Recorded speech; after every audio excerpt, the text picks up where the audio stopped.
Deixa eu ver aqui como é que tá. Oxe, começou a aparecer as perguntas. Ô, povo bom. Tati, minha maior dificuldade hoje é para solo. Para quando a gente não acha... Agora eu leio aqui, ô Bárbara, eu fico lembrando da taça de vinho. Tati, minha maior dificuldade hoje é para solo. Para quando a gente não acha uma matriz sem os analitos de interesse, faz o branco e o branco fortificado sem matriz? Exemplo, metais. Boa. Ó, é o seguinte. Quando a gente fala de solo, deixa eu ver aqui para te responder, porque é o seguinte, ó.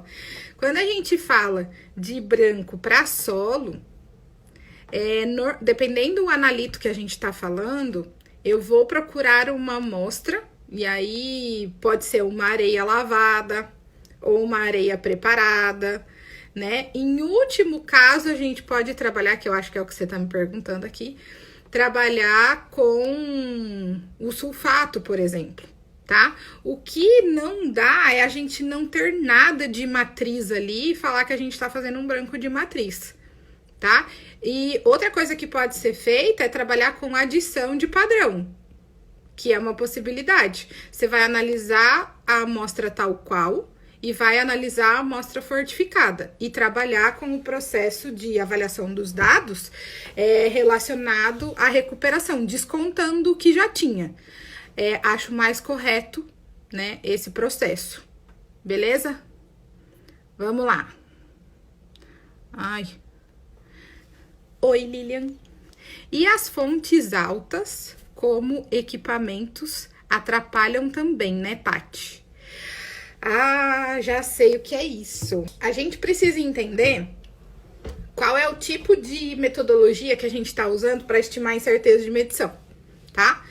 Se a gente está falando de fazer a estimativa de medição top-down, eu vou trazer as variações que eu tive na validação, tá? E aí, eu preciso entender que equipamentos são esses. Porque é o seguinte, se for equipamento periférico, você concorda comigo, Lilian, que quando a gente tá fazendo todo o processo de RP, todo o processo de precisão, de precisão intermediária, todo o processo de recuperação, e eles estão passando por esses equipamentos, em tese, ele não precisa vir, porque ele já está embutido ali nesses testes. Por isso que a gente chama de metodologia top-down. Eu não vou fazer o esgotamento de tudo que pode contribuir através de certificados, se eu já estou usando ele e entendendo o comportamento desse equipamento dentro da minha rotina, dentro do meu ensaio. Então, quando eu faço, por exemplo, né, a parte de estufa, mufla, acho que é isso que você estava falando, né, que você está querendo dizer. E aí, o que acontece? Eles já estão dentro do processo analítico. Então, o que a gente faz? A gente controla aquela incerteza que está no certificado. Mas eu não levo ela bruta, né? Do jeito que ela está ali no certificado, para a minha estimativa, o cálculo lá da incerteza. Então, só vamos tomar cuidado. Depois, se quiser, a gente bate até um papo melhor, né? Que a gente já vinha conversando, só vamos tomar cuidado se a gente não tá superestimando a incerteza, né? Ou a gente às vezes faz assim, leva a curva de calibração, aí leva os padrões, aí leva soluções de trabalho, aí leva... Uau, daqui a pouco essa incerteza tá desse tamanho, porque você tá duplicando, triplicando as fontes de incerteza. Tá bom, Lília? Acho que era isso, né? Vamos lá. E o Sara, é isso? Oi, boa noite. Mas a incerteza se tem que manter sempre igual para todos os ensaios, por exemplo, em um método de estabilidade? Tem que manter. Como assim tem que manter? Fala mais comigo aqui. Uau, tem um monte de pergunta aqui. Deixa eu ver se eu entendi. Peraí, que travou. Aqui. Deixa eu ver se eu entendi aqui, senão você conversa mais comigo. A incerteza tem que manter sempre igual para todos os ensaios, por exemplo, em um método de estabilidade? Ó, deixa eu ver se eu entendi. Quando a gente implementa um método de análise, né, seja ele qual for, a gente faz o processo de validação ou de verificação. E aí, a partir desses dados, que é onde teve as variações, a gente estima a incerteza. E essa incerteza de medição é para aquele método executado daquela forma, tá? Eu não vou ter sempre a mesma incerteza para todos os ensaios. Cada ensaio, cada método, né, tem a sua característica, vai ter a sua incerteza de medição, beleza? Agora, o que acontece? Todas as análises que eu fizer em cima daquele método, né, respeitando as condições daquele método, se eu estimei a incerteza de uma forma relativa, eu vou aplicar ela para todos os resultados de amostra em termos de porcentagem. É isso. Vê se eu entendi, Sara, senão você conversa comigo mais aqui. Vamos lá. Para precisão e exatidão, você usa branco fortificado ou amostra fortificada? Ótimo! Vamos lá. Deixa eu até contar uma experiência que eu tô tendo aqui. A gente faz muita validação aqui na TZF, né? E eu confesso para você que o segredo da validação não está nas planilhas de cálculo ou nos softwares de cálculo. Tá no planejamento da validação, tá? E essa perguntinha que você me fez aí, ela depende. Por quê? Tá? Ela vai depender do quê? Tom. Posso chamar de tom? Acho que é isso, né? Tom, ela vai depender das características do seu método e de qual segmento você está, tá? Então, quando a gente se propõe a fazer a validação de um método, eu preciso entender em qual segmento eu estou. Se eu tenho que responder para o Ministério da Agricultura, se eu tenho que responder para a Anvisa, se eu tenho que responder para o Inmetro, ou se eu tenho que responder para 2 deles. Por quê? Porque cada um deles tem uma particularidade, os conceitos são os mesmos, tá? Mas tem uma particularidade para os procedimentos. Alguns são mais rígidos e tem que ser feito daquela forma, outros te dão possibilidades, tá? Mas o que eu posso te dizer, direto e reto, é que no processo de precisão, não me importa o resultado que vai dar naquelas amostras. Seja um branco fortificado, ou uma amostra fortificada, ou uma amostra real, tá? Que dê resultado positivo, ou, né? Não me importa o valor em concentração, porque eu quero ver se o desvio entre as replicatas é baixo, né? É aceitável. E no processo de exatidão, aí sim, no processo de exatidão a gente tem 2 possibilidades, tá? Que eu posso trabalhar com a amostra fortificada, e aí eu recomendo que, se você tem a matriz isenta, ela é muito mais bem-vinda para a gente fazer o processo de recuperação. Mas para isso você tem que analisar a amostra tal qual, certificar que não tem nada, e aí utilizar a fortificação dela, tá? Ou trabalhar com a exatidão, quando a gente compra uma amostra de concentração conhecida e eu tenho o valor lá em certificado para comparar. Esse é o processo de exatidão. Beleza, Tom? Então, vai depender. Bom, então, a questão da incerteza de medição é isso. Tomem bastante cuidado no processo da interpretação dela, tá?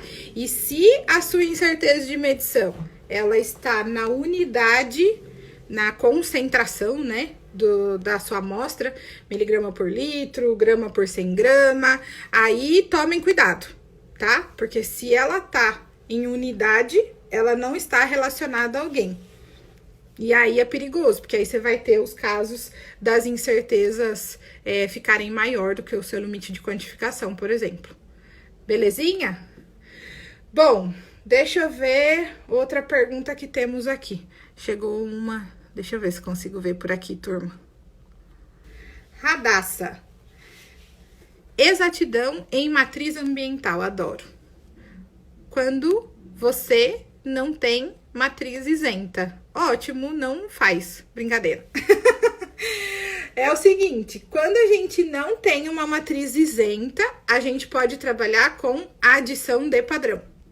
Então, fazemos a análise de uma amostra que represente as suas amostras de rotina, e aí a gente vai fazer a fortificação dela. E na hora de... Então, a gente não vai fazer processo de exatidão, a gente vai fazer um processo de recuperação. Analisa ela como está, depois fortifica com quanto você pretende encontrar, tá? Cuidado para que ela não saia fora da curva, tá? E aí, você vai fazer a continha descontando quanto tinha. O quanto eu encontrei, menos o quanto tinha, dividido pelo quanto eu coloquei, tá? Aí vai dar certo. Beleza? Show de bola essas perguntas, hein? Tô amando isso aqui. Bom, aí eu recebi outra dúvida aqui, que eu quero compartilhar com vocês, que olha que é muito bacana, assim. Eu recebi uma dúvida na parte de análise de fertilizantes, e eu tô exatamente trabalhando num processo de fertilizantes. Eu e as minhas TZFers, né? Pra gente fazer análise por absorção atômica, gravimétrica, espectrofotométrica, né? E aí, eu recebi uma dúvida aqui relacionada a isso, que eu queria compartilhar, que eu acho que vale a pena com vocês. Porque é o seguinte, ó. Quando a gente tem um laboratório de controle em indústria, a gente sempre precisa lembrar que o produto que vem pra gente analisar, ele deve ser considerado a nossa amostra desconhecida. Por mais que eu tenha conhecimento da especificação do rótulo, eu preciso, como analista do laboratório, ser imparcial a esse valor esperado, tá? E aí, o que eu vejo muito, e foi até a dúvida que eu recebi aqui, é utilizar uma amostra de processo que é conhecida como amostra de controle. E aí, eu já vou dar uma dica, cuidado, tá? Uma coisa é a gente usar uma amostra de processo, que seria o nosso item de ensaio, né? Como é o nome lá que a norma traz pra gente. Uma coisa é a gente usar essa amostra de processo, né? Esse item de ensaio, para avaliar a questão de replicatas, duplicata, triplicata, entender variação, coeficiente de variação entre os resultados, tá? Outra coisa é eu usar essas amostras de processo, esses itens de ensaio, como amostra de controle de exatidão. Perigo, tá?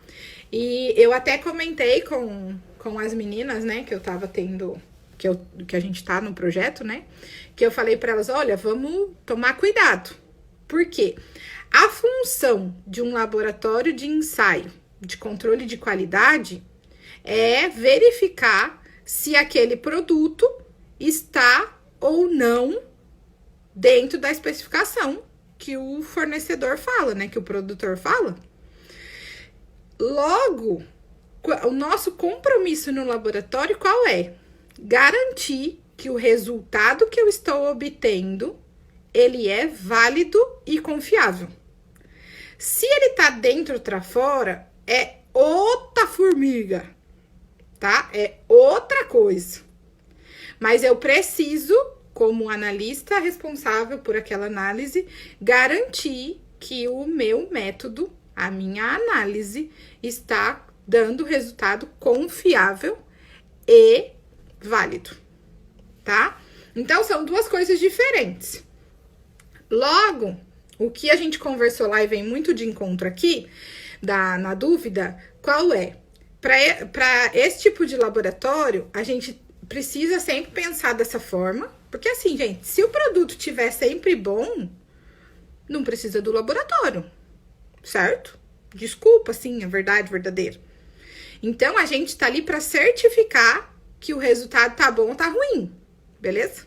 Então, precisa, né, existir uma imparcialidade ali, da qual o laboratório é responsável pela análise e garantir que aquela análise está correta, o resultado está válido e está confiável. Logo, para isso acontecer, né, para a gente responder a isso, a gente coloca as amostras de controle, tá? E as amostras de controle serão os brancos, os famosos brancos, que depende do método, depois a gente explora mais. As checagens de curva, um processo de fortificação feito corretamente. Aí sim, eu não tenho envolvimento com o produto do processo, tá? E aí eu consigo verificar se tá tudo bem. O que é possível a gente trabalhar com itens de ensaio é fazer as análises em replicatas, duplicatas e triplicatas. E aí eu deixo aqui para vocês mais uma dica, que é muito comum a gente ver nos laboratórios. O pessoal fala que cuida dos resultados, né, dos controles, através de uma carta de controle. E eu acho que eu já cheguei a comentar aqui, não sei se todo mundo que tá aqui na live já ouviu isso, mas carta de controle sem apresentação gráfica não é carta de controle, gente. Porque a gente precisa do gráfico para entender o comportamento, né, para observar as tendências. Sem o gráfico, eu trabalho com condições pontual. Passou ou não passou, tá dentro, tá fora. Eu não tenho monitoramento contínuo, que é a proposta da carta.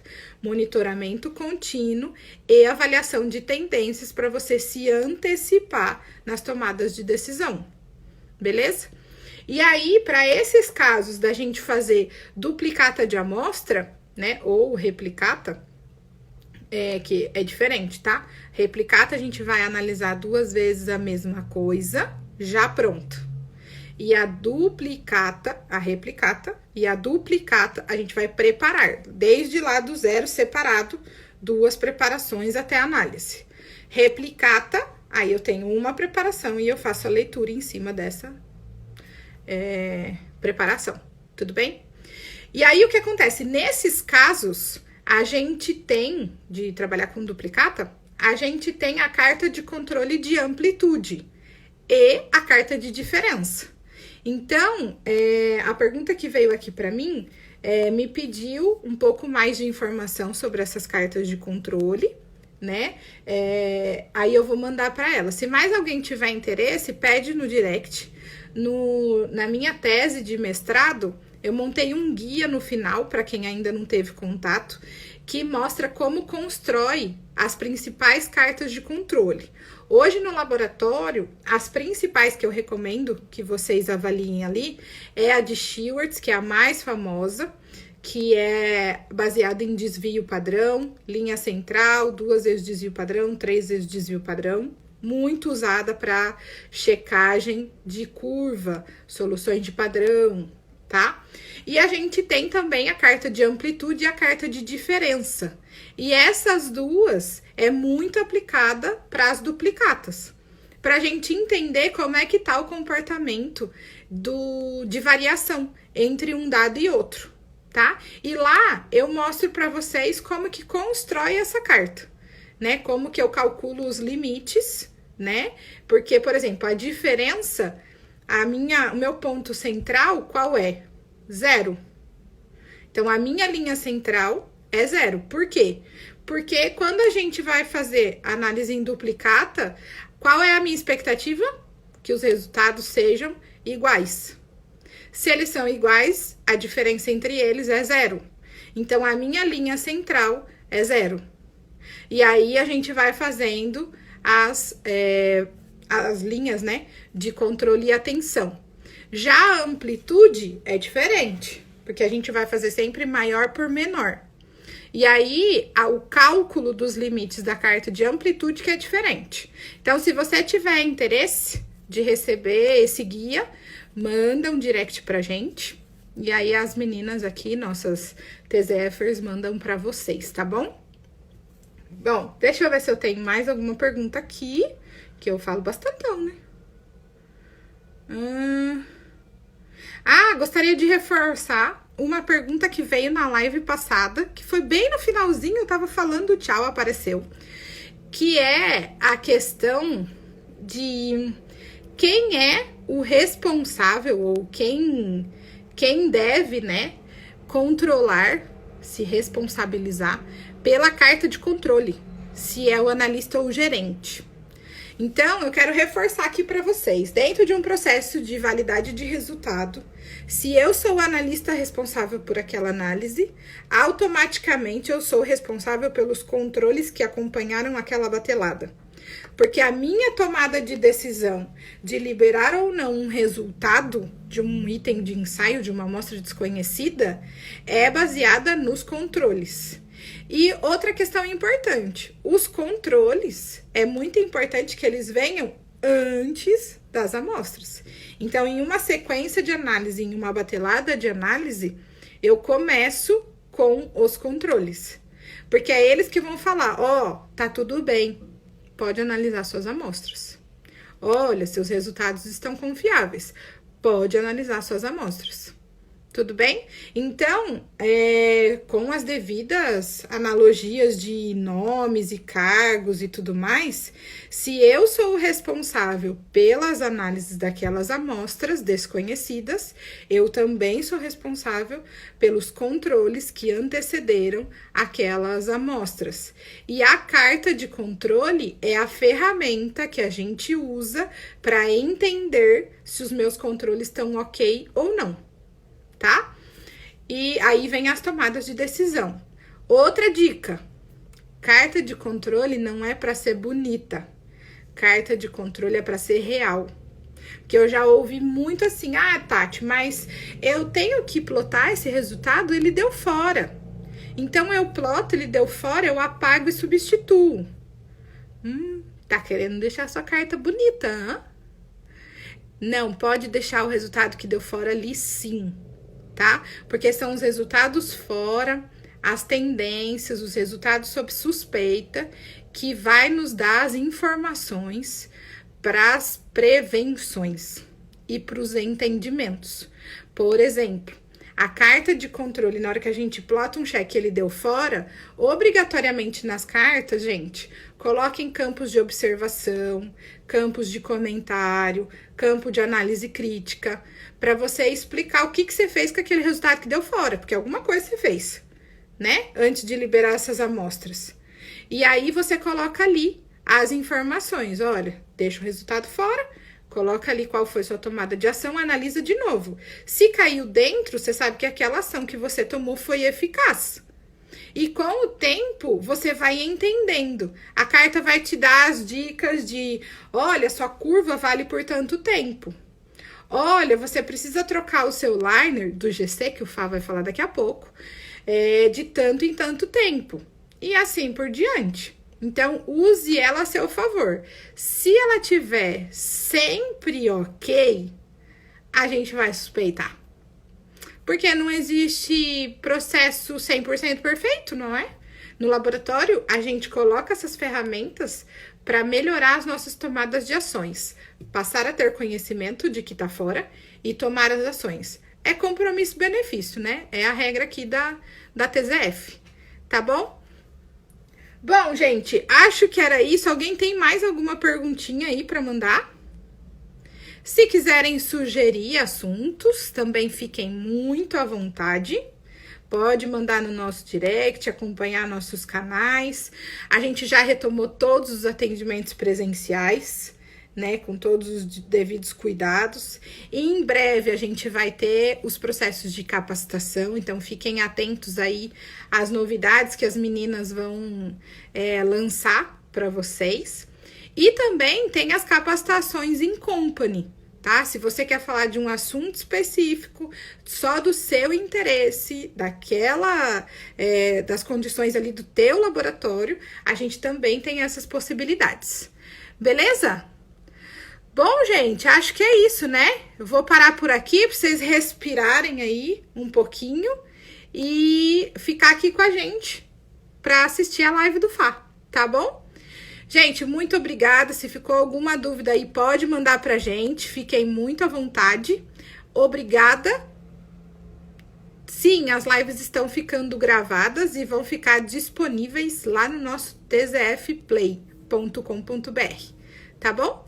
Gente, muito obrigada, bom descanso para vocês, até semana que vem. Tchau!